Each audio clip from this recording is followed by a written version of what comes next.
Maintenance Station 17, Sinclair Deluxe Hotel and Apartments, 1955.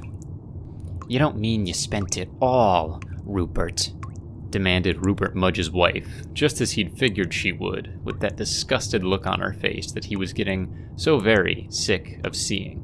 She was a hip-heavy, short-legged, bottle blonde with permanent frown lines in the corners of her mouth that made her face look like a wooden puppet. She wore a tattered red and yellow flower print dress and the work boots she used in her house cleaning job. I'm outgrowing that woman, Mudge thought as he ran a hand through his luxuriant hair. He'd gone from partly bald to this glorious brown mane thanks to Fontaine's plasmids. He shook his head, harder than he needed to, so he could make all that hair fly about. Then he reached for his new atom. He already had a good charge of Eve going to activate it. You take that plasmid stuff back to Fontaine's, Sally grated between grinding teeth. I worked hard for that money. Oh, Christ, Sally, said Mudge, injecting the plasmid. A man's gotta put on a good appearance out there in the world. I need... His teeth started chattering as the stimulant effect of Sport Boost hit him. The room was swirling slowly around him, pulsing with energy. It was like he was the center of the universe. It scared him and exhilarated him both. It almost made the shabby little studio apartment they rented in the so-called Sinclair Deluxe seem like something worth living in. If it weren't for the cracks in the walls, the naked light bulb, the leaks in the corners, the smell of rotting fish, and Sally, I need a show, people. I'm fast and strong. I gotta get one that makes you smart. Ha! I wish you'd taken the smart one first, then you'd have been smart enough not to blow our little stash of moolah on any of this. You don't need that fancy hair. You don't need those muscles. These muscles are gonna get me a new job on the Atlantic Express. They're gonna put up a new line. What I heard, more people are taking the trams and the bathyspheres. The Express might be, obsolete. They ain't gonna rehire you, nohow, after you went flippy on that foreman. Aw, that big lug flew off the handle for nothing. You were on one of those crazy plasmid things, and you went nutso on him. You threw a wrench at his head. Plasmids. You gotta get used to 'em is all. I just wasn't used to it yet. All the fellas are using 'em. Sure, and most of them are going broke from it. They'd sit around jabbering high on the damn things. Not a single one doesn't have side effects. What's them marks on your face there? What? You never got a pimple? That ain't no pimple. It's like skin growing where they oughtn't to be any. Woman, shut your damn trap and bring me some dinner. Shut my trap. I've been working all day, scrubbing floors in Olympus Heights for the high muckety-mucks, and I gotta come back to a dump and here, bring me some dinner? Why don't you try earning your dinner? How about them apples? The apples we ain't got. How am I gonna pay for food if you keep spending all our money on plasmids? You know Ryan doesn't allow no soup lines around here. I heard that Fontaine's starting up some kind of soup kitchen. I wouldn't go near that man if I was you. Maisie says he's a crook. Oh, what is that, loopy bimbo? No, Fontaine's okay. I thought maybe I could get some work over there. I'm strong now. Look at that. He flexed his bicep, and his shirt ripped with the expanding muscle. That's from Brutemore. Plasmids are the future, see? She sat down on the sagging sofa bed across from him. That's what worries me. The future. Her voice was soft now, and that had a way of upsetting him even more than when she yelled. I wish we could afford a place with a window. Not that there's much to see but fish. A person gets sick of looking at fish. His knee bouncing with nervous energy, Mudge looked around the small, dingy apartment for something to sell at the pawn shop. He wanted another sport boost, just to make sure. He didn't like to run short on plasmids. All he had was another Brutemore in the icebox. The radio, maybe. Could he sell that? She kind of prized that radio. Only luxury they had left.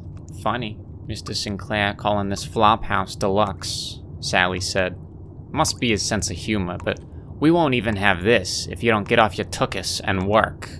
What I make can't keep us at home, especially with you jabbing yourself with all those crazy goddamn potions. Oh, stop running, you yapper. Maybe he'd take his last hit of Brutemore, see how it did with the sport boost real fresh in his system. He wondered if he could get Sally to take some breast grow. He got up, went to the icebox. He'd hidden the Brutemore behind an open, half-empty can of beans. He injected it, standing right there with his back to Sally. A glowing red energy suffused him. He could feel it move through his body. It was like individual cells growing from inside. Sally kept rattling on. This area wasn't supposed to be a permanent place to live, supposed to be temporary housing for train maintenance. Not much better than one of those shack towns we had in the Depression when I was a kid out in Chicago. You know what they're starting to call this part of Rapture under the train station? Pauper's Drop. Can you beat that? Pauper's Drop, Rupert. That's where you've taken me. I should have listened to my old man. He warned me about you. What are you doing over there? Look at you. You look like you're getting all swollen up. It ain't natural. He spun to face her and look at the expression on her face. Sally knew she should have kept her mouth shut. Her scrambling away like that was a clue. She was trying to get to the door. Should have kept your mouth shut, woman. The metal walls seemed to vibrate with the sound. Your old man warned you, did he? I'll show you something that old fool never thought of. She was tugging at the door handle. Rupert Mudge turned, seized the icebox, lifted it up, spun around, and threw it at her. Funny how light it seemed in his hands. And funny too how fragile she turned out to be. She seemed like a real terror sometimes, a little ball of fury. But now, just a big wet red splash all over the rusty metal door and the wall, and the floor, and the ceiling. And a head all by itself, facing into the corner. Uh-oh, Sally was paying the bills around here, and now she was dead. He'd better get out of here, get over to Fontaine. Mudge stormed out the door, headed for the passage to the metro. Yeah, Fontaine's, find work there. Any work at all, no matter what they asked him to do, because he had needs. That's what Sally hadn't understood. He had powerful needs, and a need to be powerful. Arcadia, Rapture, 1955. You know what's missing here? Elaine said, looking around at the enclosed parkland. The sounds of birds. There's no birds in Rapture. A soft golden artificial light suffused the air, pushed by hidden fan blades Bill himself had installed. The breeze blew the perfume of daffodils and roses to them. Bill and Elaine were sitting on a bench, holding hands. They decided to spend most of his day off together. They'd had lunch and then gone for a walk. It was getting near dinner time, but it was a delight being in the park, smelling flowers, looking at the greenery, hearing a stream chuckling and murmuring. He found himself wishing they'd brought their little girl, Sophie. Not quite 4 years old, Sophie liked to scamper to the miniature wooden bridge and toss blades of grass into the creek of filtered water. Watch them float downstream to vanish into the walls. She would play happily among the ferns, the artfully random boulders, the small trees. Still, he reckoned Sophie was having a good time back in the flat, playing that Sea Treasure board game with Mashka, the little daughter of Mariska Lutz. Mariska was an Eastern European woman Elaine had hired out of Artemis Suites as a part-time nanny. Funny to think Sophie and Mashka had never known a world beyond Rapture. Ryan suppressed most images of the surface world in Rapture's classrooms. That troubled Bill as much as the journey to the surface, but there were things that troubled him more, like Mr. Gravenstein putting a gun to his head in front of his ruined grocery store. The memory still haunted Bill. No birds here, love. That's right enough, Bill said at last. But there are bees from the Silverwing apiary. There goes one of the little buggers now. They watched the bees zip by, pretty much the only wildlife inside Rapture, unless you counted certain people. The bees were necessary to pollinate the plants, and the plants created oxygen for Rapture. Ah, there's your pal Julie, Elaine said, her lips compressed as she watched Julie Langford walk up. Bill glanced at Elaine. Did she really think he had some kind of hanky-panky going on with Julie Langford? The ecological scientist was a compact woman of about 40, her pragmatic haircut held by barrettes. She wore transparent framed glasses and olive-colored coveralls for her work in the tree farm and the other green zones of Rapture. Bill liked talking to her, liked her quickness, her independent way of thinking. Julie Langford had worked for the Allies, devising a defoliant in the Pacific he knew, exposing Japanese jungle bases. He'd also heard that when Andrew Ryan talked her into coming to Rapture, the US government had gotten peeved after she'd abandoned her federal job. She'd vanished, in fact, from North America. They'd been combing the world, looking for her ever since. "Hello, Bill. Elaine," Julie said distractedly, glancing around at the plants. "Still not quite enough natural light getting through down here. Need to add more sunlight mirrors in the lighthouses. Those junipers are going to brown around the edges." She put her hands on her hips, then turned politely to Elaine. "How's your darling little girl?" Elaine smiled distantly. "Oh, Sophie's good. She's just learning to..." "Good, good." Julie turned impatiently back to Bill. "Bill, I'm glad I ran into you. I need to talk to you about the boss, just for a minute. Alone, if you don't mind." Bill turned to his wife, wondering how she'd feel about it. "You mind, Elaine?" "Go on. I'm fine. Do as you like." "Back in a mo, love." Clearly, she wasn't fine with him strolling off with Julie, but Elaine was a cheerful girl most of the time. It wouldn't do her any harm to feel a little jealousy now and then, keep her from taking him for granted. He kissed Elaine on the cheek and walked off toward the little bridge with Julie, hands in pockets, trying to look as unromantic as possible.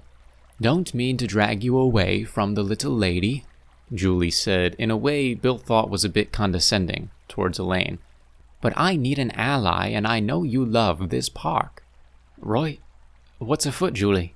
"I tell you. Bill, here I am, a batty plant woman working for years to expose the Japs in the jungle, melting away plant life, and now I'm down here trying to do the complete opposite. We'll create a second Eden down here, Ryan says. All that, and now he wants to turn this place into a paying tourist attraction, for the residents of Rapture, I mean." "What? But I thought this was a public park." "So it was to be, but he doesn't really believe in public ownership of anything, and he's trying to keep up with Fontaine, so he's raising capital, which means charging for everything you can imagine. Hires me to build a forest at the bottom of the ocean, then turns a walk in the woods into a luxury, something you have to pay for. You know how he is. Should a farmer not be able to sell his food? Is a potter not entitled to a profit from his pots? But what am I going to do? He's my boss, but he listens to you, Bill. Maybe you can talk him out of this. We need some kind of public space in Rapture, a commons. People just need it. They need the breathing room." Bill nodded, glancing at his wife, pleased to see Anya Andersdotter had stopped to talk to her. Elaine was smiling. She liked Anya, a smartly dressed little woman in a page boy haircut, prone to free thinking. Anya designed shoes and clothes and had her own boutique, one of Rapture's success stories. Bill turned back to Julie. "But here, what am I to do, Julie? You know about his own private forest fire?" "What? No." "Oh yeah, tells me. I once bought a forest. Then they, says he, claimed the land belonged to God. Demanded I establish a public park there. A public park where the rabble can stand about, gawping, pretending they've earned that natural beauty. Land that I owned. Congress, under that bastard FDR, tried to nationalize my forest, so I burnt it to the ground. Not truly." "Oh yeah, truly. You think he could be talked into making anything into public property?" She made a soft little grunting sound and shook her head. "Maybe not." She gestured at the gem-like parkland around them. "Once he told me, God did not plant the seeds in Arcadia, I did. But I designed all this, with a little help from Daniel Wales." "I think we ought to trust Mr. Ryan. He's known what he's been about so far." "Yeah, well, it doesn't end there. He's even talking about a surcharge for oxygen. He says the air in Rapture is only there to breathe because Ryan Industries provided it. Oh, Jesus. Bill lowered his voice. Here comes that bloody prat, Sandra Cohen. Sandra Cohen approached over the little bridge, arm in arm with two bored-looking young men wearing hunting outfits. Cohen wore Tyrolean lederhosen, suspenders, and a mountain climber's hat with a purple feather. The leather shorts exposed his knobby knees. He looked peculiarly pale, but that was largely because Cohen had white face makeup on, almost like a mime, though he was a long ways from a stage. His wiry, up-curling mustache seemed to quiver at the ends when he saw Bill. Ah, Monsieur William McDonagh, Madame Langford, pronouncing their names for no apparent reason, as if they were French. Cohen, Langford said with a curt nod. Sander, Bill said. You gents out for a stroll, yeah? We are, in fact, Cohen said. These young rogues drank a bit too much, taken a little too much sport boost, too. Talked me into a walk in the park, though the muse knows I don't like parks, you know. Revile them, actually. Reminds me of animals. He squeezed the arm of the man on his left. Not this sort of animal. This very sophisticated animal is Silas Cobb. Bill, you must have been to his darling little shop, Rapture Records. I suppose you might say it's mine, too. I'm an investor. Cobb was a skinny fellow with a shock of brown hair and a dreamy expression. He snorted and said, Yeah, he pays the rent for my darling little shop, which just happens to have everything Mr. Cohen has ever recorded. He brightened as he added, And some other people, too. Sinatra, Billie Holiday. Cobb was still drunk, swaying in place. And this great megalith of a man, said Cohen, tilting his head rakishly at the big guy on his right, is Mr. Martin Finnegan. Finnegan was a mustached, surly-looking man, his height accentuated by the hair piled on top of his head. He seemed both grimly masculine and vaguely effeminate at once. Martin worked backstage at the theater on Broadway where I performed my Young Dandies. If you need a stout heart to pull a curtain rope, he was your man. He has quite a grip. But he's an actor himself. The next Errol Flynn, eh, Martin? And why the hell not? Finnegan growled. I can act as well as that bastard from... Where the hell is Flynn from? He's no Irishman, is he? Cohen waved dismissively. Errol's from Australia or Tasmania, some such place. Oh, few successful actors can act. They're simply lit well and have nice muscle tone. A lovely profile. Oh, what was that? Cohen ducked his head as a bee flew by. Was that an insect? An insect here in Rapture? I thought I was free of insects here. Just a harmless little bee, Julie said. Need 'em for the flowers. Shudder some things. Vile. Might walk on me, might sting me.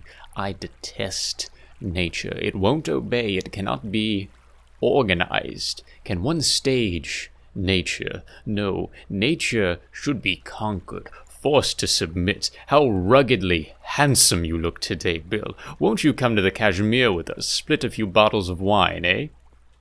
Bill!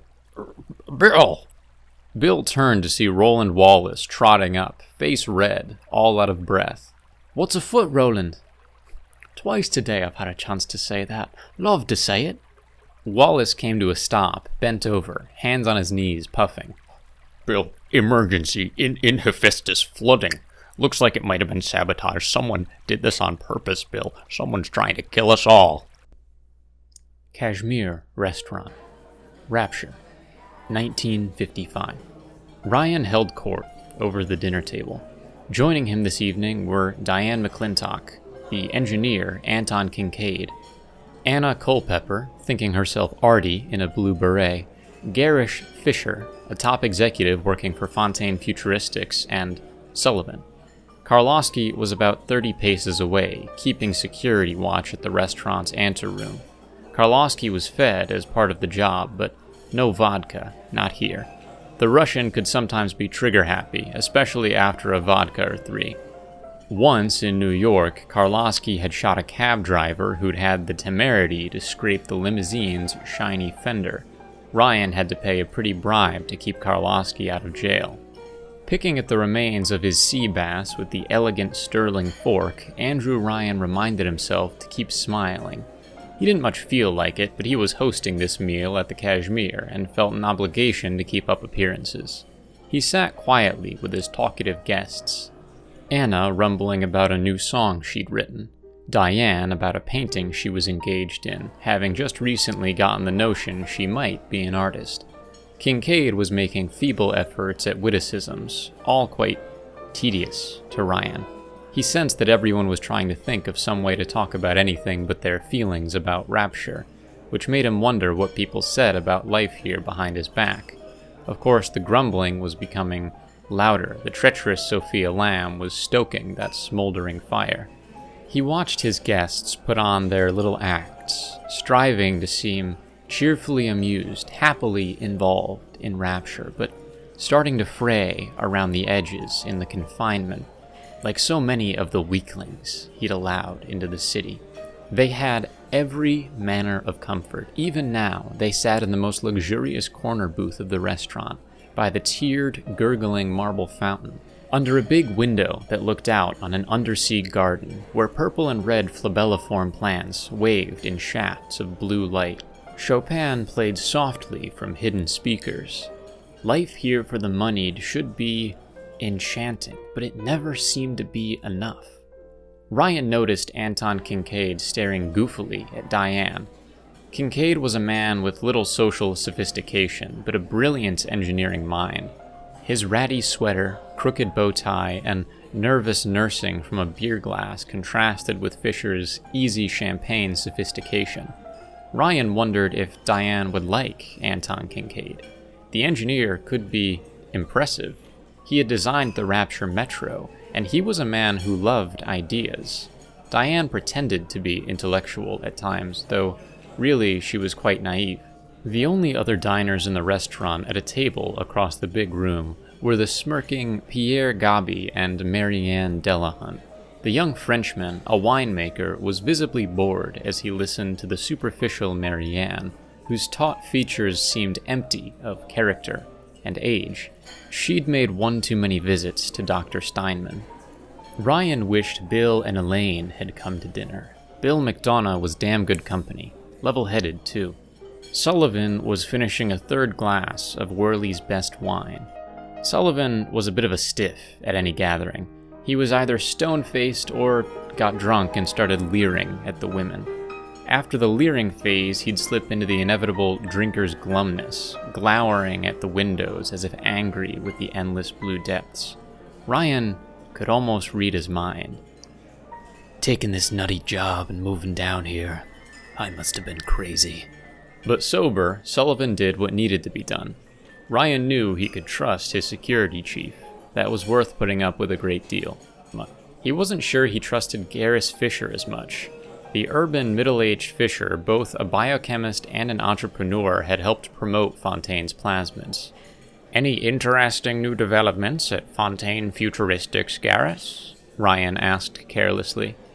Fisher smiled mysteriously, as Ryan knew he would. "Oh." He tapped the champagne flute with his fingernail to make it ring. "Naturally, but nothing you need to worry about, Andrew." "Your Brutmore is selling rather well, I understand. Others aren't quite panning out." Fisher shrugged. "These little potholes crop up in the road of commerce, do they not? We bump right through them, changing the tires and move on. Our skin glow is popular with the ladies, and Fontaine's new one, Incinerate, quite flashy." "Ah, yes. I watched the cook in the kitchen start a gas fire with it. Pointed a finger and woof. Was a bit startling at first." "Startling is itself an advertisement, you know. Grabs attention." Ryan nodded. There was something to that. He'd been impressed seeing a man shoot fire from his hand, a true sign of Rapture science at work. And according to Sullivan, Fontaine was raking in huge profits, overtaking Ryan's own. Ryan Industries truly needed to find a way into plasmids. Kincaid was gawping at Diane again. Ryan found himself wondering if he could indeed fob Diane off to Anton. Of course, he could always simply tell her to go away, but somehow she had wormed her way into his emotional life, so that he knew just dismissing her would be painful, which was partly why he wanted to get rid of her. He didn't want the distraction of a serious relationship. She'd been hinting of marriage lately. Detestable thought. Never again, but he would prefer Diane left him on her own, without having to be propelled. He felt her touch his arm, turned to see her smiling back at him with just a mild reproach. Darling, my glass has been empty for ever so long. Ryan sighed inwardly. The former cigarette girl, at least publicly, was always putting on that stilted chic diction she'd picked up from the movies. Thought she was Myrna Loy. Yes, my dear, we do need another bottle of champagne. He didn't want to suggest any more wine for Sullivan. Brenda, the woman who was ostensibly the owner of Kashmir, Ryan's partner really, came hurrying over, trotting around the heroic statue of powerful men lifting the world, beaming at Ryan. Brenda's high forehead gleamed in the light from the window. Her tight, low-cut, silvery gown, rather much, Ryan thought, for a woman past 30, forcing her to take small, geisha-like steps across the carpet. Andrew, she gasped in an absurdly girlish voice. What else can I get for you? A bottle of our best champagne, if you please. And, Sullivan said, bring, He noticed Ryan watching him and sighed. a glass of water.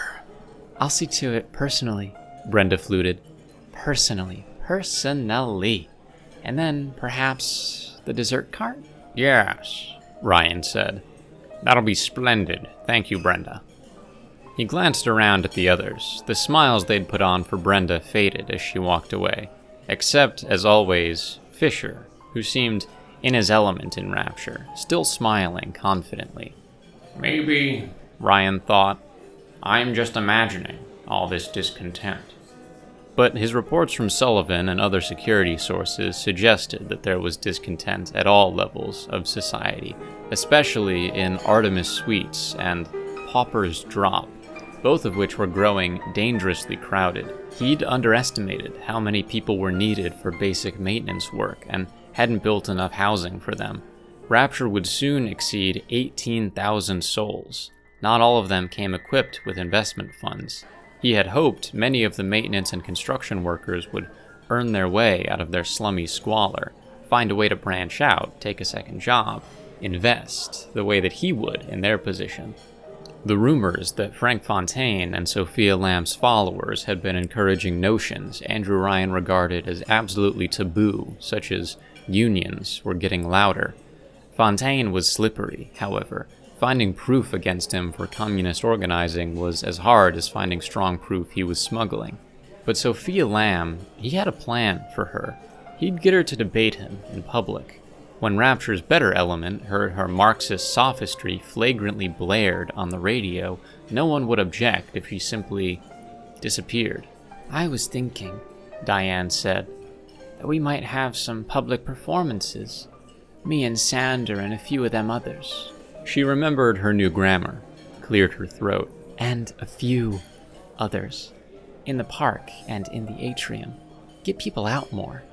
You made all these large, lovely, high-ceilinged spaces for people. But what do? They huddle like little gophers in their warrens. Ryan found himself yearning for the simpler, less affected company of Jasmine Jolene. Perhaps he could slip away to see her tonight. Mr. Ryan? Karlowski's thick accent broke in on his thoughts. Smelling of tobacco and too much men's cologne, Karlowski was standing at his elbow. Ryan turned briskly to him, hoping this was an excuse to slip away early. Yes? There is problem in Hephaestus. Sabotage, they say. Sabotage? Strange that he should be almost pleased to hear of this, but it was just the excuse he needed. He stood. Do not discommode yourselves, he told the others. I'd better go look into this. I'll come too, Kincaid said. Not your area of engineering, Anton. I'll see to it. Perhaps you could escort Diane home for me after. Yes, delighted, surely, yes. Ryan hurried away with Karlowski, guessing that Bill McDonagh was already dealing with the emergency. Bill McDonagh was up to his waist in icy water, wondering how he was going to deal with this emergency. He had sloshed across the valve control room and found the right wheels to turn, but his numb fingers were losing strength. He only had 2 out of 4 shut down. He managed a third and fumbled at the fourth. He should have closed the hatch to the valve room, but if he did, he risked drowning in there.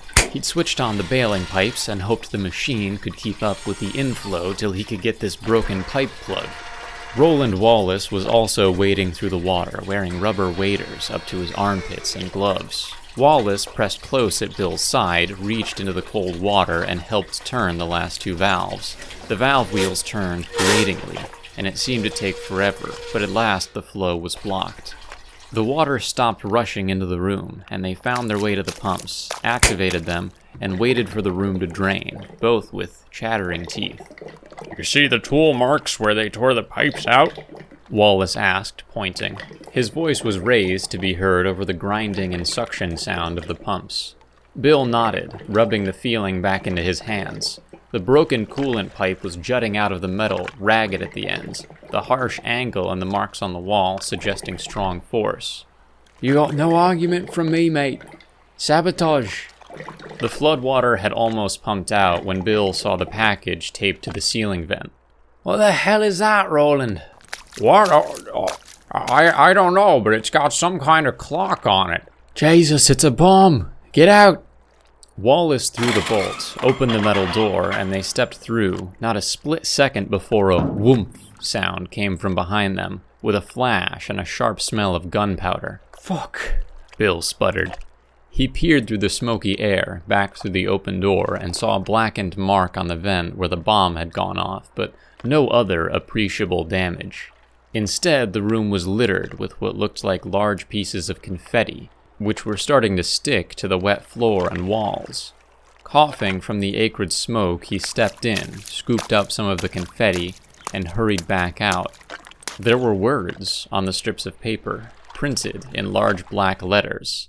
On one was, "Rapture Oppressors," and on another was, "Be warned."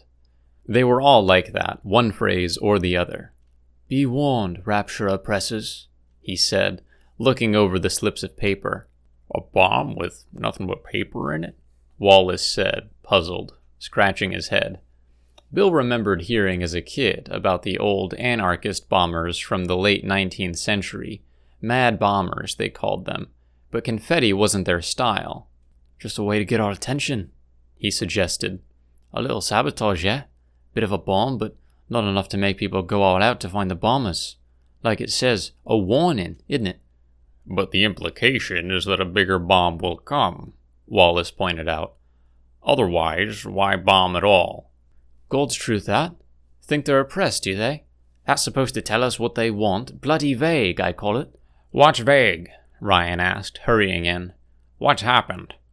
"Oh, Mr. Ryan, you ought not to be here," Bill said. "There could be another bomb." "A bomb?" Wallace shrugged. "More like a firecracker, sir, spreading confetti with some kind of political warning on it. Not much damage." Bill handed him the slips of paper and watched Ryan's face go red, his hands trembling. "So it's begun," Ryan sputtered. "Communist organizers, probably that Lamb woman's followers." "Could be," Bill said. "Or maybe someone who wants us to think that's what's going on here." Ryan looked at him sharply, crumpling the paper in his fist. "Meaning what, exactly, Bill?" "Dunno, Gov, but..." He hesitated, knowing Ryan's mixed feelings about Frank Fontaine. Ryan seemed to like Fontaine, didn't seem to want to bring him down. "Someone like Fontaine might use his political muck to shift the power in Rapture." Ryan looked doubtful. "Someone, yes, but Fontaine?" Rapture does have its vulnerabilities, Mr. Ryan. Doctors can be kind of expensive here. Fontaine could point that out. Sanitation, even oxygen, all charged for here. Ryan looked at him with narrowed eyes. What of it? I built this place. Ryan Industries owns most of it. People have to purchase property, compete their way to comfort here. Wallace gulped but went bravely on. Sure, Mr. Ryan, but people working for most merchants here aren't getting paid much. There's no minimum wage, so it's kind of hard to earn enough to save, and, the resourceful will earn. We have possibilities here others don't have. No restriction on science, no interference from the superstitious control systems people call religion. These malcontents have no case. And I must say, Wallace, I'm surprised to hear these communist ideas from you. Wallace looked genuinely alarmed at that. Bill hastily put in, I think all he's saying, Gov, is that the appearance of unfairness gives these commie blokes a chance to get their snouts in, so we've got to be on the watch for 'em. That's it, Wallace said quickly. Just on the watch. On the watch. Ryan gave Wallace a long, slow, silent appraisal. Then he looked back at the remnants of the message bomb. We'll watch, all right. I'll put Sullivan on this with all speed. Right now, let us find a safer place for convocation. Right, Gov. For one of those. Out this way, sir. Bill had told himself, for his family's sake, that everything was going to work out, but he could no longer ignore the stunningly obvious. Rapture was cracking at the seams.